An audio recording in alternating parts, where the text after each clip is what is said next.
If you're like me and you really don't like the jungle but you really like Lee Sin, this video will be perfect for you. This will be a little bit of a guide slash like highlight video of how to play Lee Sin mid and like what to build, what the runes would be. I generally think Lee Sin mid is not that bad of a pick. I'll go over like the basics and how to kind of play it so you can kind of get an understanding of how it plays.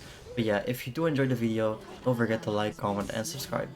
Just to start the video off, I'm just gonna start with the build and the runes, which is pretty important if you're playing Lee Sin mid, because it's all about getting the short trades in with Electrocute. So this is the rune page I would recommend. You can play him with Conqueror, but this is the build that I prefer. Just to show you a quick example of what a build could look like on Lee Sin, this is what I kind of like to hard force, or not hard force, but the boots are situational, of course. If mercs are better, you go mercs. If armor boots are better, you go armor boots. But I do think Eclipse is really key. I always go Eclipse first, into a Standard Sky, into a Black Cleaver, no matter what, because this build gives you pretty much everything you need. It gives you survivability, ability haste, armor shred, healing, a shield, burst damage. Like a crazy part about this build is the ability haste with these items, because let me just show you, I'm level 6 here. Obviously you're not full build like this normally at like level 7, but to show you an example of what a full build Lee Sin looks like, you Q. Let's see, you wait like a second or two to go in. You go in, you kick them, you already have Q up again. That's crazy because I just Q'd him twice in like 3 seconds, which is an insane amount of damage. And I'm probably wondering, how on earth do you actually play Lee Sin? How do I get on the enemy? How do I even trade with them? And it's pretty straightforward. Mostly what you will be doing is you're using your own minions as a gap closer. Obviously, if you hit a Q, that's your gap closer as well. Like, obviously, if you hit a Q on this guy, you will just go in, auto him, E him, and then W back out for a short trade. But what you'll very often be doing is, because you're standing a little bit further back, because you're probably playing into like a ranged champion, what you'll be doing mostly is, like I said, with the Eclipse and Electrocute, they'll be close to the minions and you just walk up, auto E, E, and that's enough to already proc Electrocute and Eclipse. Even just EE will already proc Eclipse. You can kind of see how the short trades are like really easy to do, as long as you can actually get in range. Because all you need to do is legit press E, auto attack, and E again for an Eclipse plus Electrocute proc, which is a really big amount of burst. I'm just gonna show you the gameplay now of like a really good Lee Sin mid lane game that I had. And you can kind of see me doing this repeatedly. You'll see me like Wing onto them when they're like greeting for farm, or using a ward to get close into like a short E trade. And slowly you'll be, or not even slowly, you'll be poking them down pretty fast like this. But like you had 2 E's with like electrocute proc, they're already enough to like be in kill range when you hit a Q now. Because landing 1 Q will be legit half their health bar normally. So getting like those E procs off is really good. Once you get Electrocute off, it's almost impossible to lose a 1v1 if you actually land a Q. And even if you aren't that good at landing Qs, once you hit level 6, you can just do an ult into a Q, which is almost unmissable unless you kind of mess it up. So you're probably also thinking, is this actually a good pick though, or is this just like a clickbait video? I actually genuinely think it is pretty good. There's a couple of like nice things about Lee Sin mid, one of them being that obviously you always have the element of surprise, like people don't really know how to play against the Lee Sin mid. They will not expect the amount of damage you can do once you get like one item or once you hit like a full combo. Most of them will probably try and punish you because it's range versus melee, and then you just like do the W to a minion into an E, auto E electrocute proc, and then half their health bar is kind of just gone. Another thing about Lee Sin is also, once you get like one item and you're around like level 9, level 10, your Q is actually on a really low cooldown. So you might like Q a minion by accident, and now they're like, okay, now I'm safe for a little bit because he just Q'd. But they don't know that it's going to be up again in about 4 to 5 seconds. So then they might actually play up like aggressively, get hit by a Q because they don't expect it, and then it's just another free kill. He is also pretty like hard to gank, especially if you're holding onto your W. And once you hit level 6, you can also use your kick defensively. Like in this game, I played versus Briar, and Briar literally has to run into kick range to like gank me. And you can press like the kick before she even jumps on you. You can like pre-channel it. So it's actually not that hard to like punish a Lee Sin mid. And most junglers as well, if you are slightly ahead or you're just like a level 6 with ult, with ignite as well, you can maybe just straight up one-shot the enemy jungler.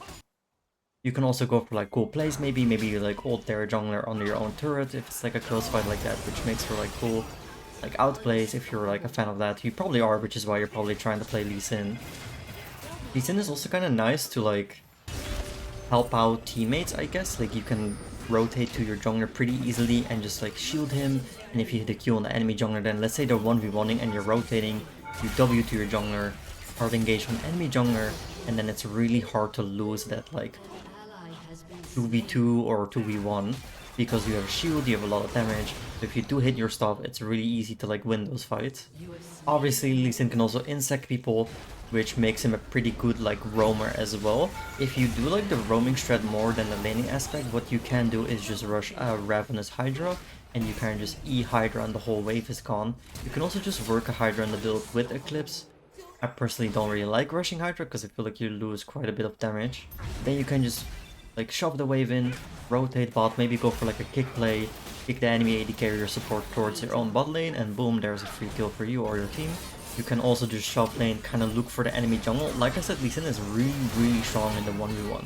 Once you land your stuff, it is really hard for any champ to out damage you, especially if you are ahead. So you'll see me doing that a lot as well, just going into enemy jungle, looking for the Briar, trying to 1v1 her, and you can kind of just one-shot most people, to be honest. Anyone that isn't a bruiser or a tank, you will probably kill in one combo. I've personally played Lee Sin mid for a couple seasons. I played it up to Diamond. I had a Lee Sin mid only account where I played it exclusively only to like Diamond Elo. So if you are thinking like, oh, he probably plays in Bronze and then he just stomps Bronzies with Lee Sin mid. No, I actually play it against like not terrible players if you consider Diamond to not be terrible. So this for sure like playable. It's actually decent. You can climb with it. It's just, in my opinion, it's one of the most fun picks you can have in the game because Lee Sin just has so much like outplay, flashy potential. Another thing about Lee Sin, if you didn't notice already, is that wards are really important for you because wards is your gap closer. You can use it to gap close by placing a ward down and then Wing towards it. So I pretty much always go for the vision ward no matter what. I don't really go sweeper or anything else because having the actual mobility is just really nice. It can help you get away from ganks. Like I kind of like holding my ward more than actually warding against the jungler. I like to ideally always keep one ward like ready. If you didn't know, it stacks up to 2. Also, you can buy a pink ward, which is kind of nice. It is a bit expensive though, especially if you're using it for get closer and you don't really get anything out of it because you just kind of threw away gold, especially if the enemy can take the pink ward. But a pink ward can be pretty massive, especially if you are going for like a deep play and you need like an exit out after and you don't have flash, you have nothing to W to, no teammates, then a pink ward can pretty much get you over any wall or like give you that extra distance that you needed to get away from the enemy.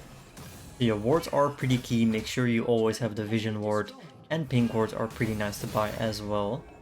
Alright, I'm just going to talk about a few combos that come to mind. One simple one is that you can E-flash, which is you start the animation where you were starting, and then you flash and it will end up where you flashed, which might help you kill someone like really fast if you're like maybe both like very low. Might take away a bit of reaction time from the enemy. Obviously there's the insect, which is pretty much just putting a ward behind them or flashing behind them and then kicking them. Kind of what it looks like slowly. You can do the same with flash, obviously. Just flash behind them, kick them. Sorry, that took a bit because I feel like that's normally not how I do it, because I just kick flash, which you can do, which is a bit better, which is essentially you kick, and as soon as you kick, you flash. You kick first, then flash instantly to make him go wherever you want to go. Also, obviously, if you can hit the targets towards your own team, under a turret, or on top of someone else, so look for those angles. For example, if I want to hit this guy onto this guy, I want to be kicking from this side where this dummy is. So it would look kind of like this. And then you get like a Wombo Baba Zombo, as they call it. Ah yes, do they call it that? Yes, they do. One of my favorite combos, and you can do this one in a couple of ways, is let's say you're at your own turret and you're being bullied by this guy. He's a mean, evil mid laner. What you could do is, if you hit a Q, you can like jump towards them, insect them, and then fly back with him on. So you're like following after the insect, which is kind of a cool combo. Let me kick him back real quick. You don't need to hit the first Q. You can also just kind of ward drop, do the same, where you put a ward down. Oh, I'm sorry that I didn't mean to put it down yet, but you put a ward down, insect him, and then Q after like that. You could wait here because his only exit is kind of like this side. So you don't even need to follow your Q really if you really want to. Maybe he will probably try and flash out instantly, and then you Q. There's also a weird combo that you kind of have to try and practice to. I don't really know how to explain it, but it's kind of like an insta flash ward jump. And you kind of like pre-place the ward, flash W. And it kind of looks like this. It looks like I'm flashing already towards the ward, even though it's not down yet. You can match that with like a kick into like a very long range ward jump kick. It would kind of look like this, which could look pretty flashy. I'm not sure if I'm 100% doing it correctly, but I think that looked okay. Also, I'm gonna be honest with you, very often you are not even really doing a flashy combo. Very often you just hit a Q and you're like, hold up, no way, I hit a Q. Boom, auto him, E him, kick him, ignite him, and he's dead. Doesn't need to be always like, oh my god, I'm faker, look at this play. Sometimes you just do your abilities and you kill them. Alright, that was it guys, thank you for watching. I hope to see you in the next video.